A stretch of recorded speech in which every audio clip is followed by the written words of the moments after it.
के खड़े हो गए। हित अनहित पशु पक्षी जाना। हित अनहित को पशु और पक्षी भी जानते हैं, तो मानव क्यों नहीं जानता?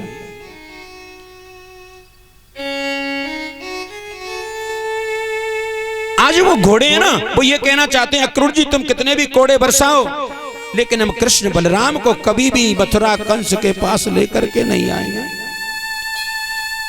घोड़े कहना चाहते हैं ऐसा मानो जब सुमंत जी ने राम सीता लक्ष्मण को छोड़ दिया और रथ को अयोध्या लेके चले ना, तो घोड़े दोनों इसी प्रकार से खड़े हो गए थे, बिना राम के हम अयोध्या नहीं जाएंगे, नहीं जाएंगे।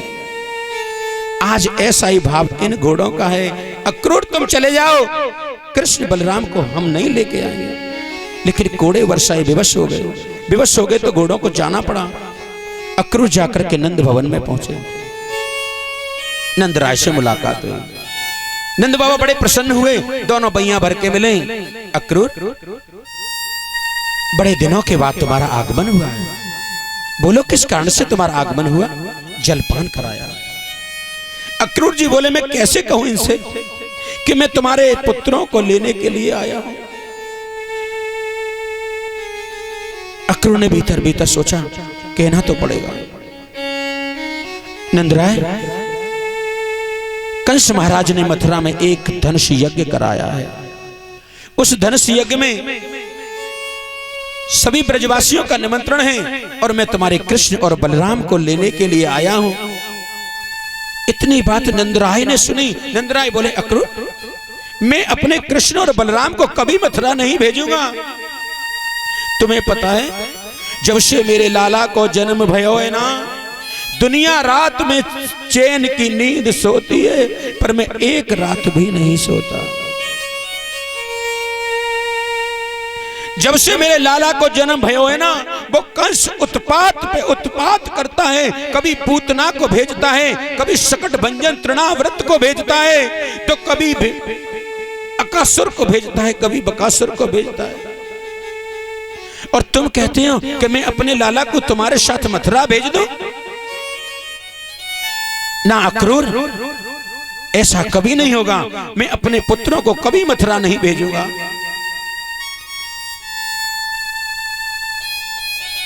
अक्रूर बोले नंदराय, भेजना तो पड़ेगा, महाराजा कंस का आदेश है। अरे तो अक्रूर जी, महाराजा कंस का आदेश है तो क्या माता पिता की बिना मर्जी के पुत्रों को ले जाया जाएगा? माता पिता से पूछा क्या? हमसे पूछते? अक्रूर जी को क्रोध आया। पूछ लिया माता पिता से?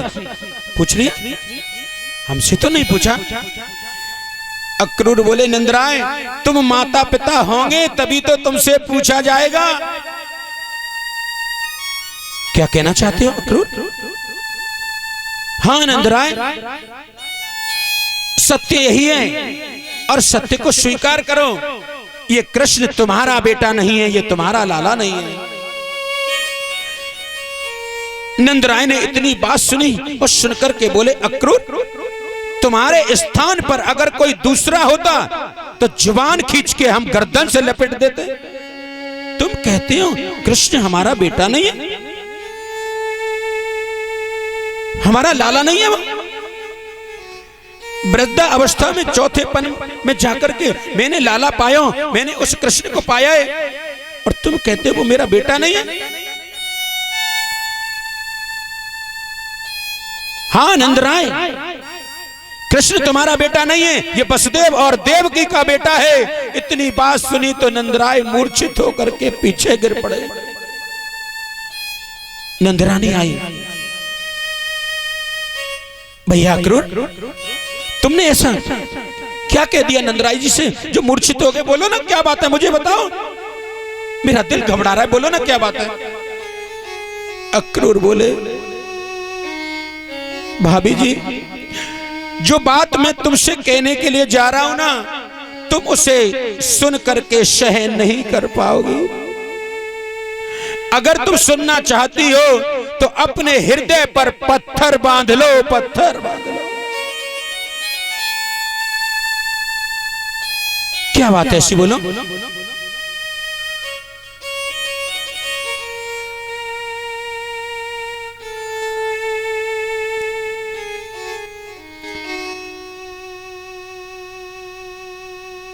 यशोदा भाभी, ये कृष्ण है ना, तुम्हारा बेटा नहीं है, ये देवकी का बेटा है। इतनी बात सुनी नंदरानी ने तो वो भी बेहोश होकर के मूर्छित होकर गिर गई। दोनों को होश आया। होश आकर के नंदराय है ना, अपने भाल को, मस्तक को ऐसे करके पीटने लगे, छाती को पीटने लगे।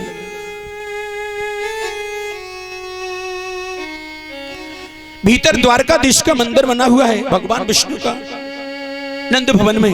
भीतर गए और जाकर के मंदिर के दरवाजे पर अपने सिर को बार बार पटकने लगे नंदराय। बार बार सिर को पटक रहे हैं और भगवान से कह रहे हैं, भगवान तू बड़ा निष्ठुर है, तू बड़ा निर्दयी है, तू बड़ा अन्यायी है। तूने मेरे साथ इतना बड़ा धोखा किया, इतना बड़ा छल किया। मेरे घर में जो बालक है जिसको हम अपना समझ के अपने कलेज जैसे लगाए रखा, आज हमको पता चला वो बालक हमारा ही नहीं है। इतना बड़ा धोखा हमारे साथ कैसे हो सकता है? इतना बड़ा छल हमारे साथ कैसे हो सकता है?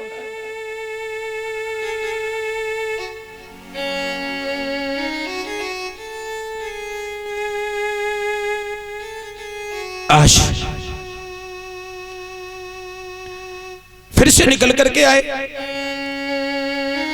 अक्रूर है ना, वो भी अपना सिर पकड़ के बैठ गई। मेरे पास कोई मार्ग भी तो नहीं है। अगर कृष्ण बलराम को नहीं लेके जाऊंगा तो कंस पूरे गांव को आग लगवा देगा।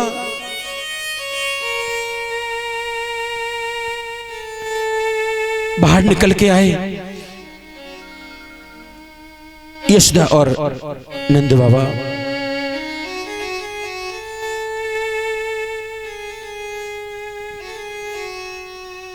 अक्रूर जी के पास आके खड़े, अक्रूर तुम असत्य तो नहीं कहते हो कहीं?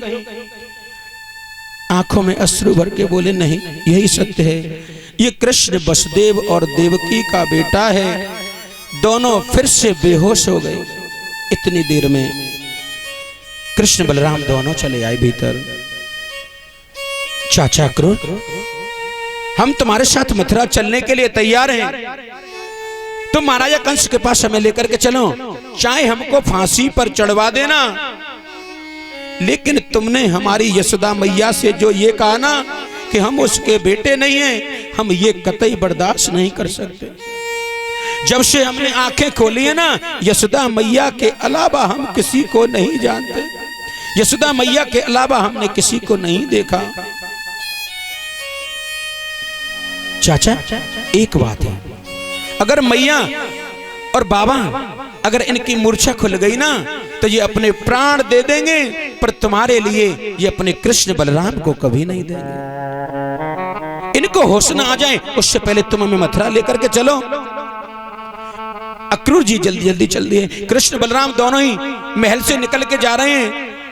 आज यशोदा मैया नंद बाबा को धोखा देके जा रहे हैं।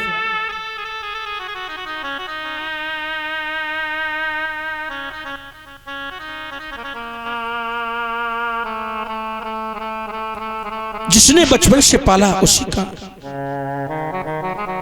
उसी को धोखा देके उसके साथ छल करके जा रहा है। उनको लगा चले जाएंगे, लेकिन नंद भवन के दरवाजे पर जैसे ही पहुंचे, गोपियों की लंबी कतार लगी है। गोपी कहने लगी, कृष्णा, जिस मैया ने तुझे पाला उस मैया को छल के, जिस बाबा ने उंगली पकड़ के तुझे चलना सिखाया उस बाबा को धोखा देकर के मूर्छित छोड़ के जा रहा है। तुझे क्या लगा तू सभी ब्रजवासियों को धोखा दे के चला जाएगा? छलिया। कृष्ण बलराम दोनों रथ में चढ़ गए। अक्रूर जी से कह दिया, अक्रूर चाचा इनकी बातों में ना आना, तुम रथ को जल्दी लेकर के चलो। जैसे ही रथ को हाँकने के लिए लगे, गोपी है ना दौड़ करके रथ के पहियों से लिपट गए, घोड़े के नाथों को पकड़ लिया। मथुरा के लिए जो मार्ग जा रहा है उस मार्ग में गोपी गोपी लेट गई। मार्ग नहीं दिखाई देता है, गोपी गोपी दिखाई देती है। क्रूर ने कहा सामने से हट जाओ, नहीं हटती। कृष्ण ने कहा हट जाओ, नहीं हटी।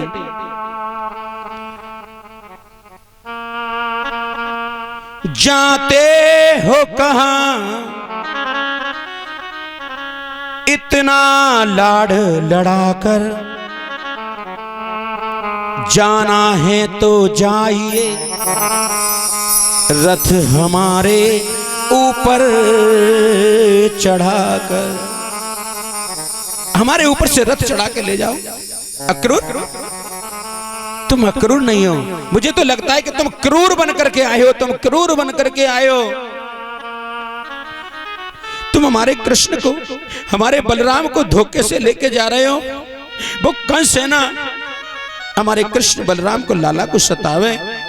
ये कृष्ण हमारे प्राण हैं, हम कृष्ण को अपने जीते जी नहीं जाने देंगे। जब शरीर में प्राण न रहेंगे तो इस शरीर का क्या अर्थ रहेगा। बिना कृष्ण के पूरा गोकुल, पूरा ब्रज प्राणहीन हो जाएगा। गोपियों ने जाने नहीं दिया। कृष्ण बोले ये ऐसे नहीं मानेंगे। कृष्ण बड़े छलिया।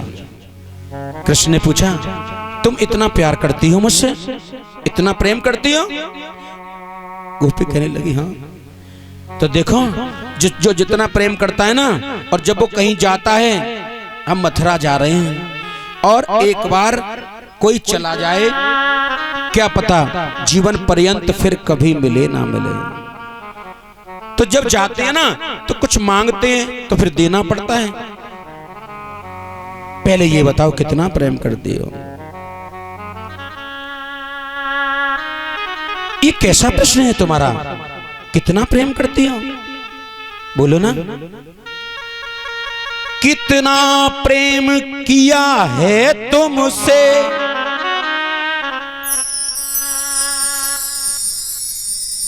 तुमसे प्रेम किया है हमने, इसमें कोई खता नहीं। कितना प्रेम किया है तुमसे, इसका हमको पता नहीं। हमने तुमसे कितना प्रेम किया है इसका हमको पता नहीं। बेहिसाब प्रेम किया तुमसे, तो कुछ मांग रहा हूं, दोगी नहीं तुम? हमारे पास है ही क्या, सब कुछ तो तुमको अर्पण कर दिया, फिर भी तुम्हें लगता है तुम मांग लो। कन्हैया बोले 3 बार वचन दे दो, जो मांगो सो मिलेगा। 3 बार वचन दे दिया, मांग ले। बोले मैं तुमसे ये मांगना चाहता हूं, मेरा मार्ग छोड़ दो, मेरे मार्ग से हट जाओ और मुझे मथुरा जाने दो। इतनी बात सुनी तो गोपियों की आंखों से आंसुओं की धारा बन गई। छलिया, तू बड़ा छलिया है, तूने हमको छल लिया सौगंध खिला करके। गोपियां मार्ग से हट गईं और मार्ग से हट करके ऐसे करके बैठ गए, ऐसे हाथ लगा के। आंखों से आंसू रुक नहीं रहे।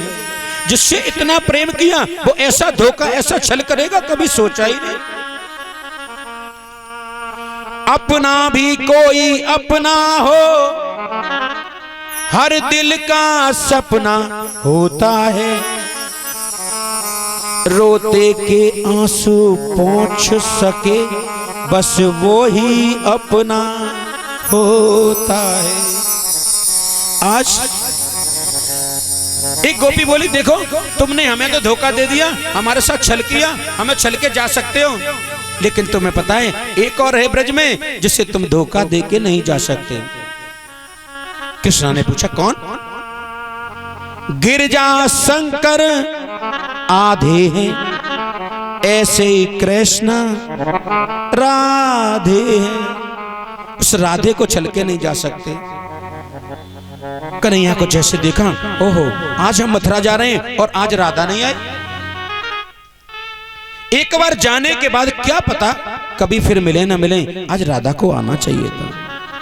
आज तो हमारी विदाई, आज हम जा रहे हैं, सबको तो पता है कि मथुरा जाना है, राधा क्यों नहीं आई? चाचा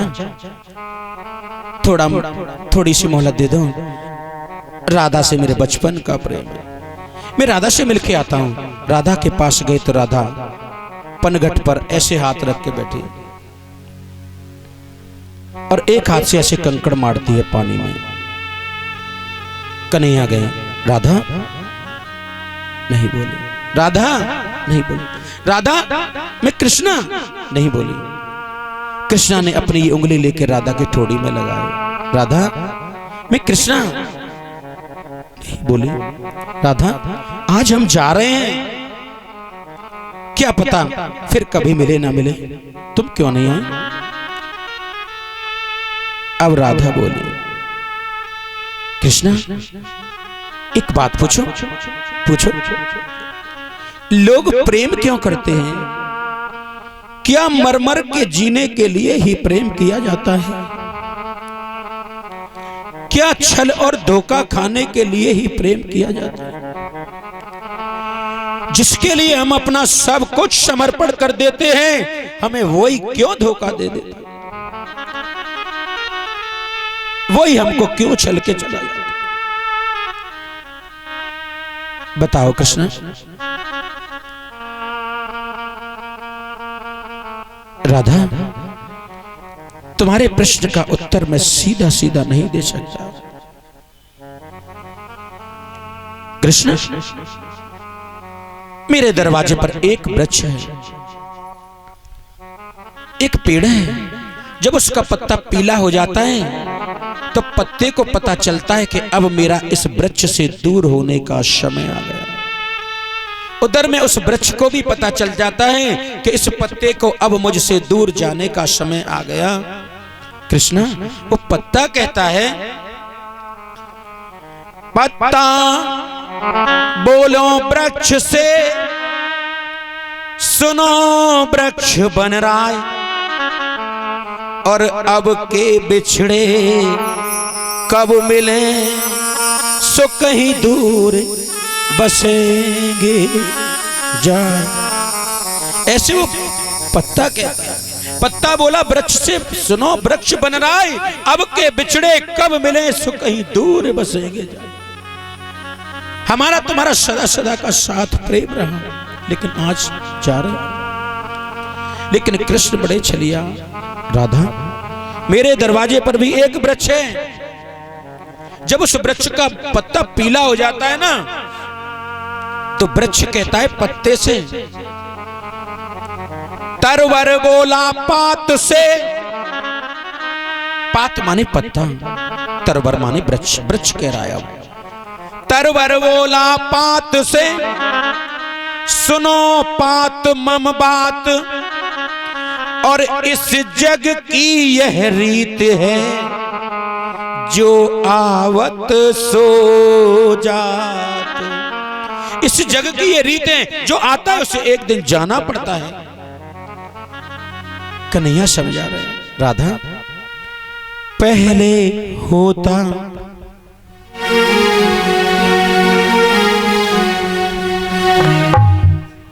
पहले होता मिलन जगत में, होती फिर जुदाई है। वफा बेवफा कब हो जाए, जगत बड़ा हर जाई है। पहले होता मिलन जगत में, होती फिर जुदाई है। वफा बेवफा कब हो जाए, वफा बेवफा कब हो जाए, जगत बड़ा हर जाई है। पहले होता मिलन जगत में। राधा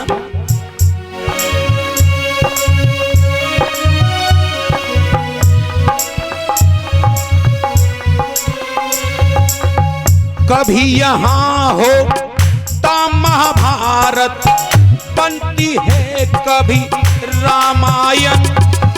कभी यहाँ हो ता महाभारत बनती है, कभी रामायण। कभी यहाँ हो ता महाभारत बनती है, कभी रामायण। कभी कंस कभी रावण के हित कभी कंस कभी रावण के हित आते हैं यहाँ नारायण। कभी कृष्ण और राधा बिछड़े, कभी सिया रघुराई है। कभी कृष्ण और राधा बिछड़े, कभी सिया रघुराई है। आज कृष्ण और राधा जुदा हो रहे हैं, एक दिन राम और सीता भी जुदा हो गए। होते नहीं है, जमाने वाले कर देते।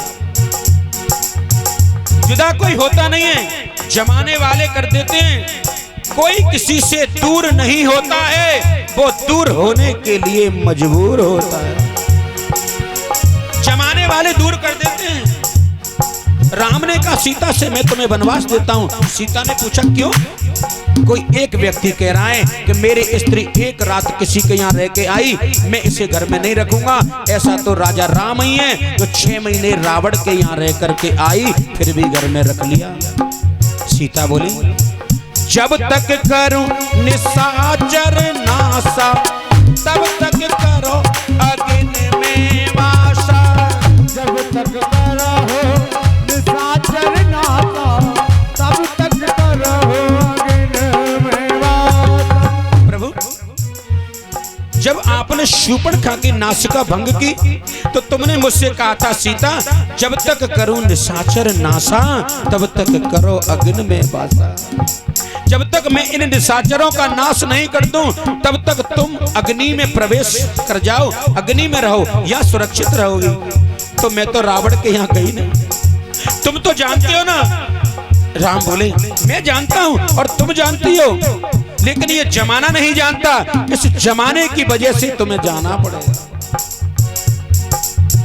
कभी कृष्ण और राधा बिछड़ी, कभी सिया रघुराई है।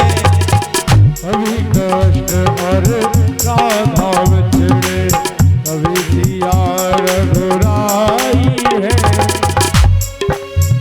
वफा में वफा कब हो जाए, वफा में वफा कब हो जाए।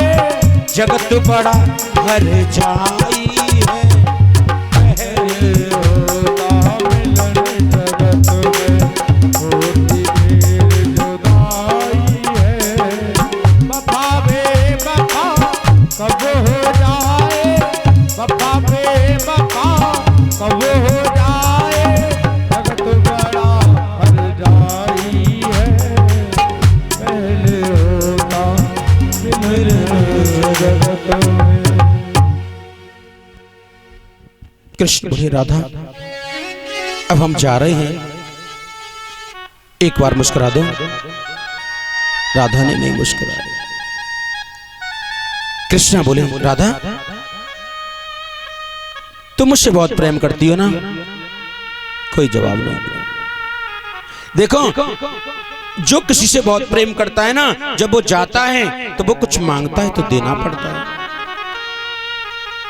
राधा आज मैं जा रहा हूं, मैं तुमसे कुछ मांगता हूं, दोगी नहीं? राधा दोनों आंखों में आंसू भर के बोली मेरे पास क्या है? सब कुछ मैंने बहुत समय पहले आपको अर्पण कर दिया, कुछ भी नहीं है मेरे पास। लेकिन फिर भी तुम्हें लगता है तो मांग लो। आंसू नहीं रुकते हैं। कृष्णा बोले राधा 3 बार वचन दे दो, सिर पे हाथ रख के सौगंध खाओ, जो मांगूंगा सो दोगे। राधा ने कह दिया मांग लो। क्या मांगना चाहते हो मांग लो। कृष्ण बोले राधा मैं तुमसे ये मांगना चाहता हूं, जब मैं चला जाऊं ना तो मेरे बाद तुम अपनी आंखों से आंसू मत बहाना। इतनी बात कही तो राधा एकदम से टूट करके बिखर के पीछे गिर गई।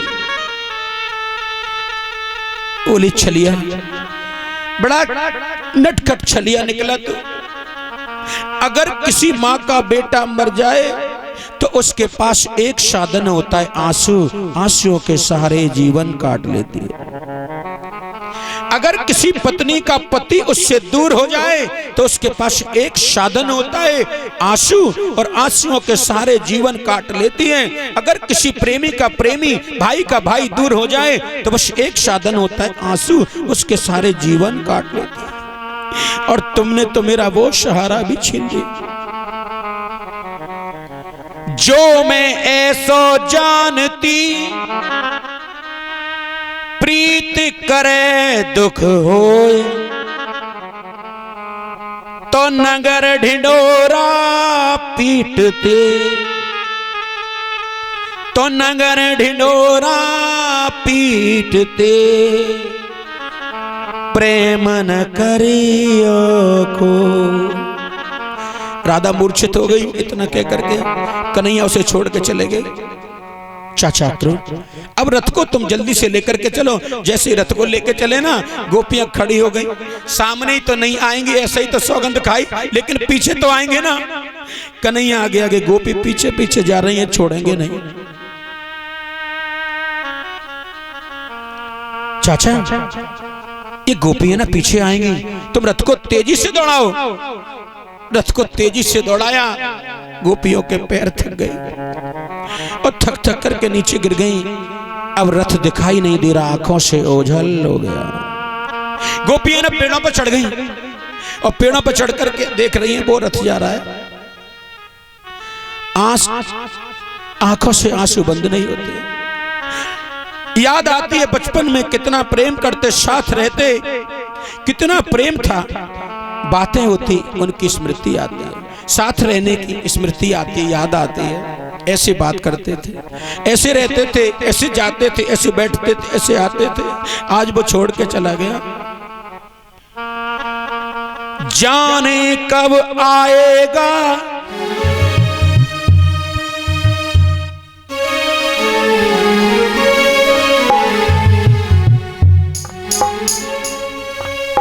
जाने कब आएगा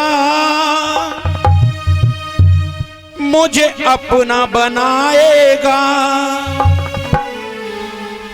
मेरे आंसू पोंछ कर मुझे गले लगाएगा। मेरे आंसू पोंछ कर मुझे गले लगाएगा। जाने कब आएगा मुझे अपना बनाएगा। जाने कब आएगा मुझे अपना बनाएगा। मेरे आंसू पोंछ कर मुझे गले लगाएगा। मेरे आंसू पोंछ कर मुझे गले लगाएगा। कब आएगा मेरा सावरिया, कब आएगा मेरा सावरिया, कब आएगा मेरा सावरिया, कब आएगा मेरा सावरिया।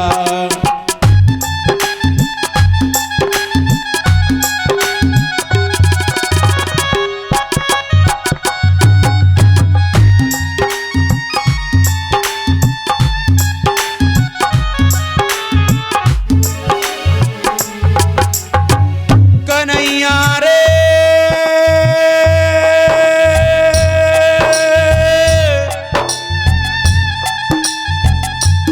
श्याम रे,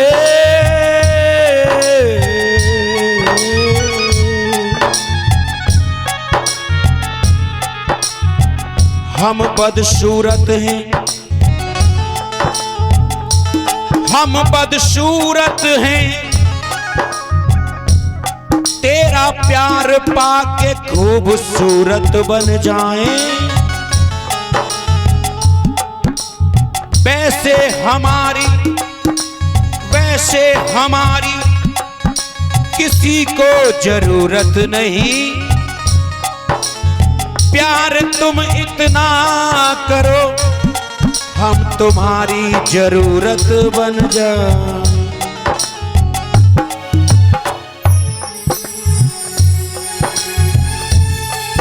जाने कब आएगा मुझे अपना बनाएगा। जाने कब आएगा मुझे अपना बनाएगा। मेरे आंसू पोंछ कर मुझे गले लगाएगा। सोच कर मुझे गले लगाएगा। मेरे आंसू पोंछ कर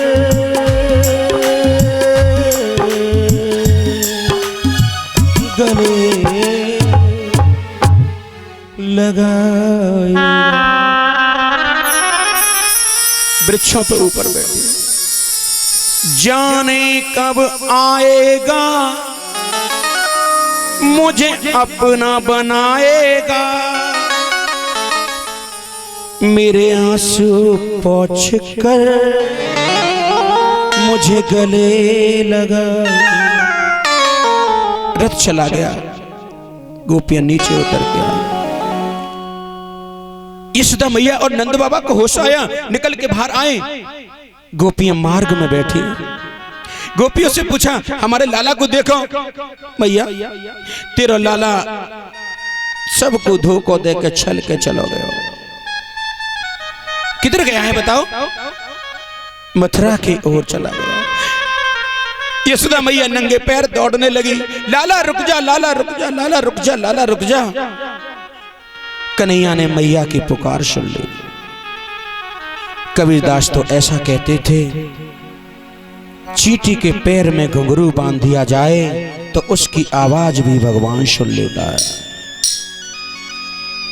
आवाज सुन ली, बोले चाचा अक्रूर, चाचा अक्रूर, हमारी मैया दौड़ती चली आ रही है, थोड़ी देर के लिए रथ को रोक लो, एक बार मैया से और मिलने दो, क्या पता फिर मैया से मिले ना मिले।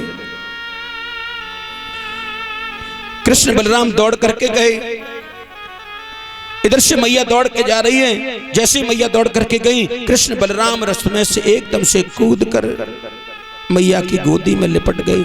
मैया ने अपने अंक में लपेट लिया दोनों बालकों। यशोदा मैया ने रो रो के कृष्ण बलराम का सिर गीला कर दिया। मैया बोली लाला मैं जानू तू जन्म को जिद्दी है, अगर एक बार तेरे मुख से एक शब्द निकल गया मैया मैं चंदा लेंगो तो फिर चंदा ले। तूने कह दिया मैया मैं बहू लेंगो तो फिर बहू ले।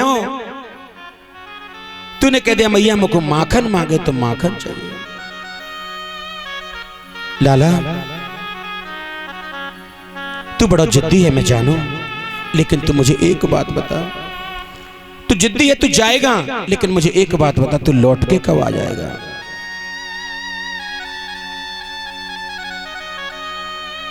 भैया बार बार पूछ रहे बेटा बता तू लौट के कब आ जाएगा? कृष्ण बोले मैया अहम परसों आगमिष्यामि, मैया मैं परसों लौट के आ जाऊंगा, मैं परसों आ जाऊंगा।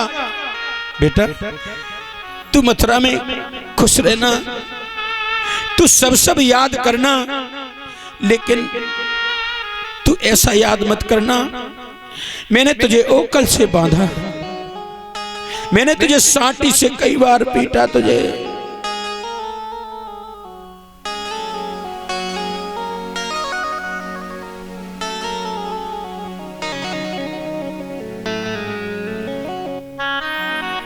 मैंने तुझे कई बार ओखल से बांधा, कई बार मैंने तुझे पीटा,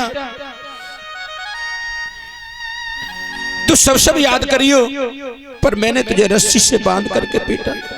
जरा जरा सी बात पर मैं तुझे पीटती, तूने मिट्टी खाई तो मैंने तेरा कान पकड़ के ऐंठ दिया, तुझे पीटा। बेटा मैं तो ये समझती थी कि तू मेरा ही बेटा है, लेकिन मुझको आज ही पता चले होए कि तू मेरा बेटा नहीं, तू देवकी को बेटा। मैंने तो तुझको अपना ही लाला समझा। कृष्ण ने अपने नन्हे नन्हे हाथों से मैया के आंसू पोंछे। मैया जब से आंखें खोली है मां, मैं तो तुझे ही जानता हूं, मैंने देवकी को नहीं देखा। मैया मैं तो तेरा लाला हूं, तेरा लाला हूं। तू कभी ऐसा न सोचिए मां, दुनिया में भी अगर कोई मुझे जानेगा तो यशोदा के लाला के नाम से जानेगा, मुझे देवकी के नाम से कोई नहीं जानेगा। मैया जन्म देने वाले से पालने वाला बड़ा होता है। भैया ऐसा कभी मत सोचना, मेरी तो मैयत तू है। मुझे स्मृति याद आती है, जब मैं जागता नहीं था तो तू मुझे कैसे जगाती थी, मुझे अपने हाथों से माखन मिश्री खिलाती थी। मैं गोपियों के घर जाता तो तू मुझे जाने नहीं देती, गोपियां मुझे जबरन पकड़ के नचाती, मुझे नजर लग जाती। गैया के पूंछ से तू मेरी नजर उतारती, गोबर से स्नान कराती, मैं कैसे भूल जाऊंगा मैया तुझे। लेकिन माँ अब तू भी रोएगी ना तो फिर मैं भी रोऊंगा, इसीलिए अब तू मुझे जाने दे माँ। अब हमको तो मथुरा है जाना, मथुरा है जाना, अब हमको तो मथुरा है जाना, अब हमको तो मथुरा है जाना। भूल मत जाना हमें, भूल मत जाना, भूल मत जाना हमें, भूल मत जाना। अब हमको तो मथुरा है जाना, अब हमको तो मथुरा है जाना। लाड़ प्यार से माँ तूने पाला, माँ को छोड़ चला नंद लाला, माँ को छोड़ चला नंद लाला। आज दोनों की आंखों से अश्रु बहते कृष्ण बलराम, बार बार मैया उन्हें सीने से लगाती, बार बार कृष्ण अपने मैया को सीने से। किसी जमाने की घटना है, जब ये घटना हुई होगी तो क्या हाल हुआ होगा। इस घटना को, इस कथा को कहने में ऐसी दुर्दशा हो जाती है। जब सत्य का सीन होगा, सत्य में ये घटना हुई होगी तो कैसा लगा होगा। लाड़ प्यार से माँ तूने है पाला, तुझको छोड़ चला नंद लाला, तुझको छोड़ चला नंद लाला। मन ही मन में सोच रहे हैं, मैं तो योगी हूँ, बार बार जन्म लेता हूँ और योगी की भांति संसार में फिरता रहता हूँ, जाने कितनी माताएं बनाता। रमते योगी का क्या है ठिकाना, रमते योगी का क्या है ठिकाना।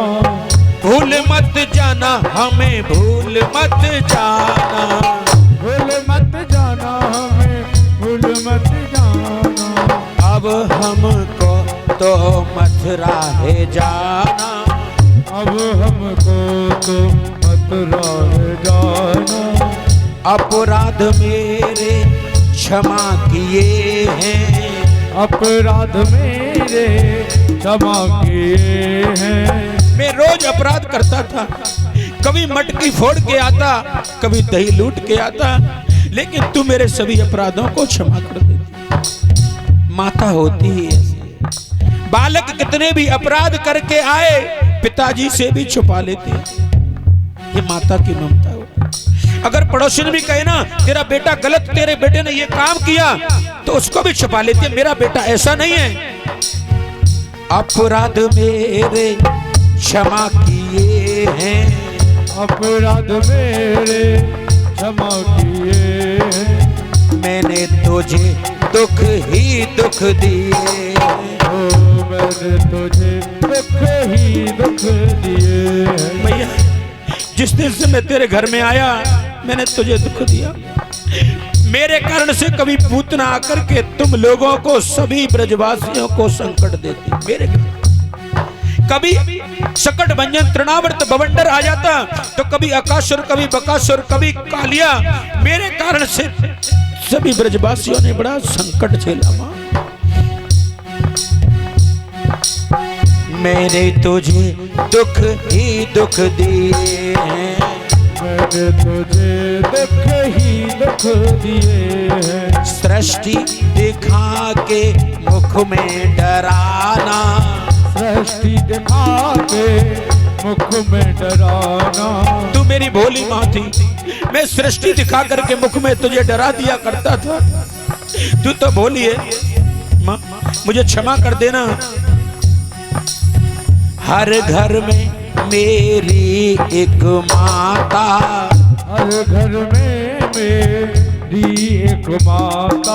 आज कन्हैया से कह रहे हैं जो वचन संतों को दिया था, जो गोपी बन करके आए थे, माखन चुराते थे, उन्होंने ये वाला माखन नहीं चुराया जो दूध दही का माखन होता है। माखन का अर्थ होता है माँ माने माँ, और खन माने हमारे ब्रज में समय को कहते हैं। तुम किस खन आए, कौन खन आए, जाखन कहाँ आए, वाखन कहाँ गए। माखन का अर्थ होता है जिन माताओं को अपना समय अपने पतियों के साथ गुजारना चाहिए था, वो कन्हैया के साथ गुजारती थी। उस माँ के खन को, उस खन को, उस समय को कन्हैया चुराता था, इसलिए उसे माखन चोर कहा गया। और उन्होंने वरदान पाया था हम तुम्हारी माता बनेंगे, तुम्हारे लिए तो जन्म ले रहे हैं। इसीलिए आज वो कह रहे हैं हर घर में मेरी एक माता, हर घर में मेरी एक माता। देखो वास्तव में तो जब से हम यहाँ आए हैं ना, तुम्हारे आगरा सेक्टर 11 में, यहाँ भी सभी लोग हमसे इतना प्रेम करते हैं, बहुत दिनों तक याद आएगी। यहाँ से हम नीचे उतर नहीं पाते, तब तक कोई माँ चाय लेके, कोई बिस्कुट लेके, कोई अपने घर,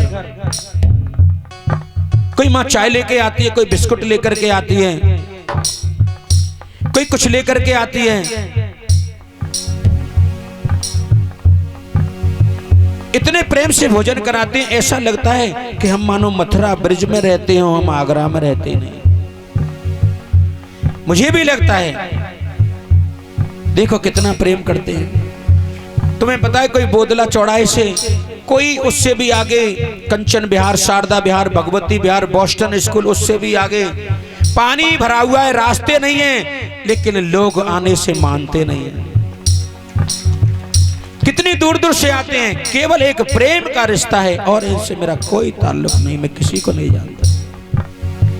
हर घर में मेरी एक माता, हर घर में मेरी एक माता। जन्म जन्म का इनसे है नाता, जन्म जन्म का इनसे है नाता। देखो अगर हमारा तुम्हारा जन्म जन्म का संस्कार नहीं होता ना, तो कहते हैं कि तुम्हारे भाग्य में अगर किसी का अन्न का टुकड़ा नहीं लिखा है ना, तो तुम उसका टुकड़ा खा नहीं सकते। अगर हमारे भाग्य में तुम्हारे घर का जल लिखा नहीं होता ना, तो हम कभी नहीं पी सकते थे। जब हमारे भाग्य में लिखा था तुम्हारे घर आना, तो इसका अर्थ है हमारे तुम्हारे पूर्व जन्म के संस्कार हैं।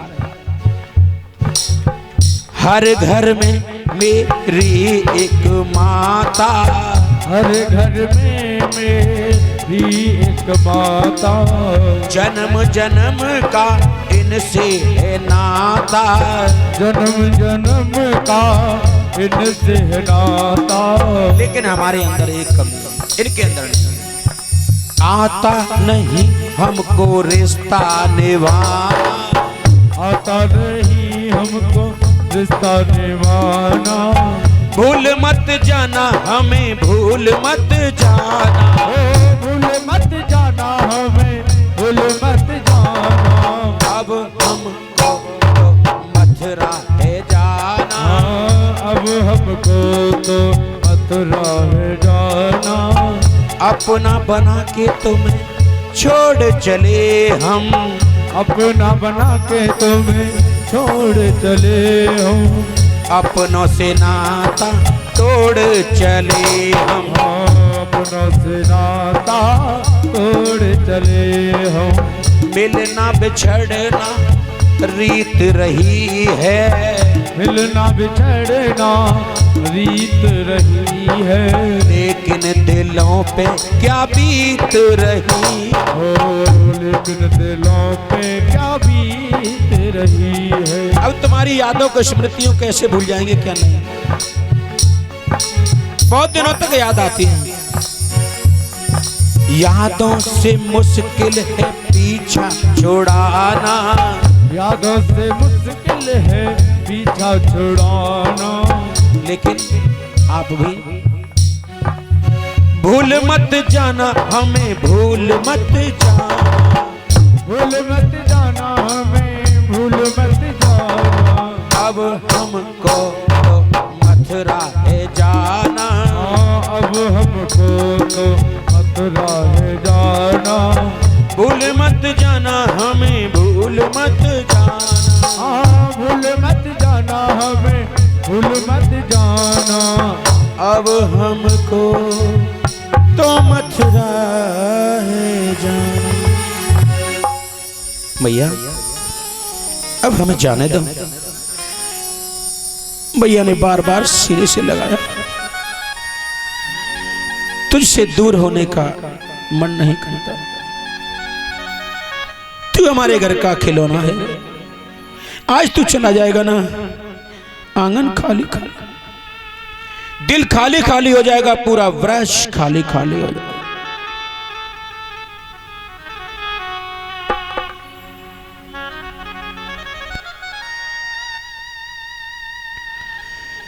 दोनों रथ में चढ़ गए और मथुरा से पहले ही पड़ाव डाल दिया।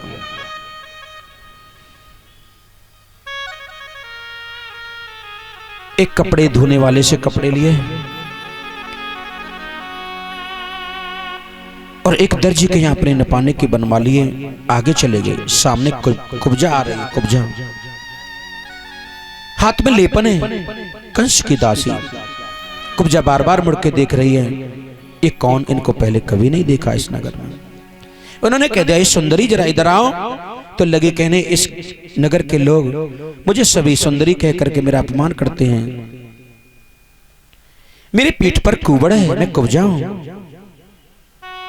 तुम इस नगर के नहीं हो, तुम ऐसा क्यों कहते हो मुझसे। उन्होंने कहा, हम कभी सत्य बोलते हैं सदा, असत्य कभी नहीं बोलते।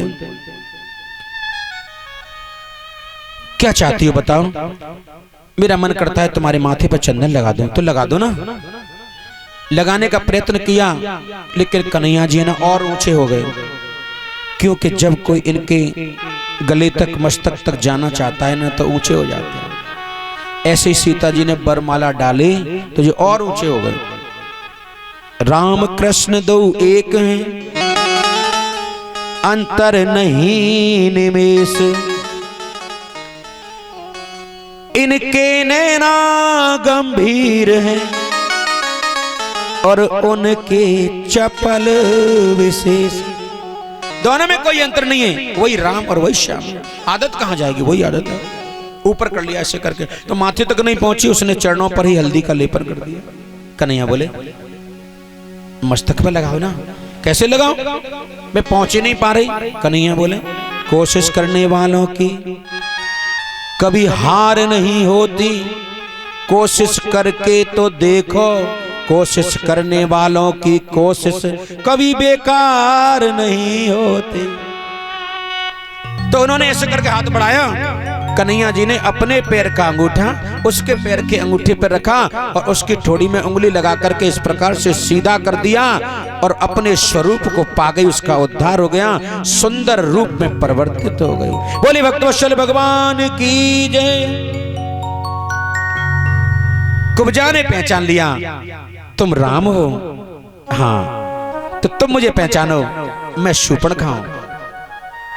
ये शूर्पणखा थी। तो सम पुरुष नमो सम नारी, ये संयोग